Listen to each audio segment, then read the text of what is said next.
today I am going to present you the topic Babur, which is also part of our BA second semester syllabus of RTM Nagpur University.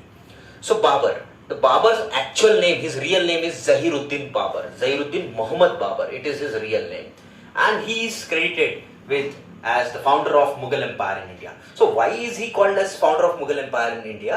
That we'll be studying in the later videos. Today we are going to see the basic matter, basic introduction about Babur. So Babur was born on 14th February 1483. Okay, 14th February, a very familiar date to all of you. So Babur अपने father के तरफ से he was descendant of Timur. So his father name was Umar Sheikh Mirza and he was descendant of Timur. तो तिमुर के family से belong करता था. तिमुर एक बहुत बड़ा नाम था मेडिवल इंडिया के अंदर में. And from mother side he was descendant of Changez Khan. Changez Khan medieval history में बहुत बड़ा नाम है अगेन, ठीक है. और उनके मम्मा का नाम, मदर का नाम था निगार खन्नुम, कुतुब निगार खन्नुम. Okay, his father was ruling in Fargana. Where is Fargana? Fargana is presently in Uzbekistan. Okay, so his father was ruling in Fargana, and when his father died, okay, Babur was only 11 years old, and at the age of 11, Babur sat on the throne of Fargana. So Fargana is presently in Uzbekistan. It is part of Central Asia. Okay, once you go through the map, you will understand far betterly. Okay, so this is a basic introduction about Babur. So dear students, in Central Asia, there was a place, एक जगह थी central Asia में. That place was known as Samarkand. Samarkand नाम की जगह थी. ये बोल सकते हैं कि समरकंद सेंट्रल एशिया के अंदर में सबसे बड़ा शहर था, सबसे बड़ा एम्पायर था.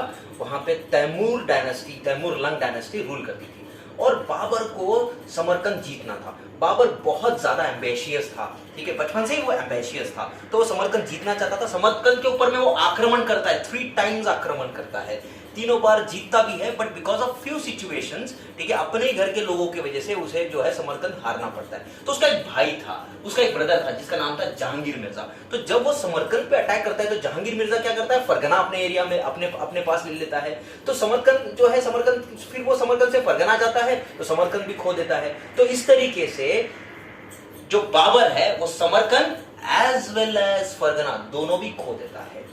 और समरकंद में उसका एक बार युद्ध होता है तैमूर-लंग के ग्रैंडसन के साथ में. तो तैमूर-लंग का ग्रैंडसन कौन था?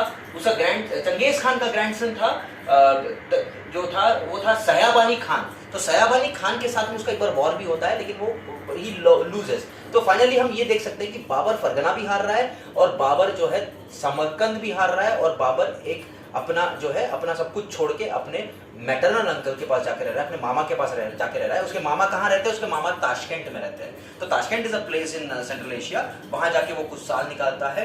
उसके बाद में वो अफगानिस्तान जाता है, काबुल जाता है. काबुल क्यों जाता है? क्योंकि काबुल में उसका एक कजिन ब्रदर है. उसके कजिन ब्रदर का नाम है उलग बेग. तो उलग बेग जो है वहां रूल कर रहा था और उलग बेग के जाके वो उलग बेग के दरबार में वो रहता है कुछ दिन. उसके बाद में उलग बेग की डेथ हो जाती है. तो जब उलग बेग की डेथ हो जाती है तो उलग बेग का एक माइनर सन था, छोटा बच्चा था, वो रूल करने लग गया.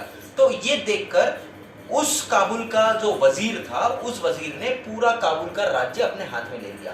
तो उसके वजीर के राज्य से लोग हैप्पी नहीं थे, लोग वजीर की हत्या कर देते हैं और जैसे ही वजीर की डेथ हो जाती है पूरा का पूरा काबुल जो है अपने हाथ में लेने की कोशिश करता है बाबर और कहीं ना कहीं बाबर को सक्सेस मिलता है और बाबर जो है काबुल का रूलर बन जाता है. तो जब बाबर काबुल का रूलर बन जाता है तो बाबर, जैसे कि मैंने बताया कि बाबर इज वेरी एम्बिशियस. अब बाबर जो है काबुल से बगल में जो है कंदहार है, वो कंदहार पे अटैक करता है. इन 1504 बाबर अटैक कंदहार और फिर उसके बगल में गजनी है. 1505 में काबुल जो हमारा बाबर है वो गजनी पे अटैक करता है. तो इस तरीके से बाबर काबुल, कंदहार और गजनी इन तीनों को मिला के एक राज्य बना लेता है.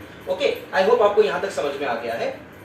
और उसके बाद में अब वो इतना बड़ा राज्य बनाने के बाद में वो वापस सोचता है, उसका सपना था समरकंद पे अटैक करने का, वापस समरकंद पे अटैक करता है. लेकिन जब वो समरकंद पे अटैक करता है यहाँ पे he takes help of Persian ruler. Okay, Persia का मतलब होता है ईरान. प्रेजेंटली ईरान को पर्शिया मतलब उस समय पर्शिया को, उस समय के ईरान, आज के ईरान को पर्शिया बोला जाता था. तो ईरान से एक राजा की हेल्प लेता है. अब प्रॉब्लम क्या हो गया, ईरान को जो राजा था वो शिया था और बाबर जो है ये सुन्नी है. ठीक है, तो वो सुन्नी है और वो शिया की हेल्प ले लेता है. इसलिए जो है बाबर से काफी सारे जो उसके जो मौलवीज थे वो हैप्पी नहीं थे.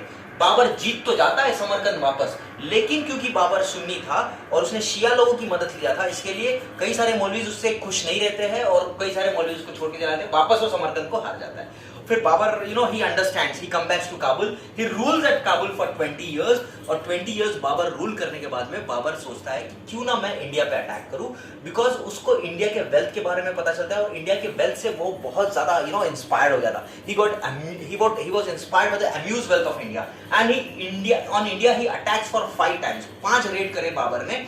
पानीपत का वॉर तो है ही है, लेकिन उससे भी पहले वो 5 बार रेड करता है। 1519 से लेकर 1526 तक बाबर ही रेड्स 5 टाइम्स ऑन इंडिया। अब आगे के वीडियो में मैं आपको बताऊंगा कि जब वो रेड करता है, ये 5 रेड्स करता है, उसके बारे में उसके अंदर में क्या क्या सिचुएशंस बनी और फिर किस तरीके से पानीपत वॉर 1 होता है, इसके बारे में हम लोग आगे के वीडियो में डिस्कस करेंगे। आई होप आपको बाबर के बारे में एक बेसिक इंट्रोडक्शन समझ में आ गया होगा।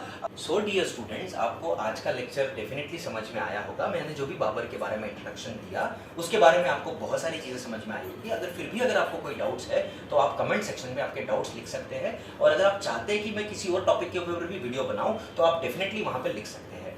ठीक है, अगर आपको मेरा वीडियो पसंद आया होगा तो please like and share my video and subscribe my channel. Thank you.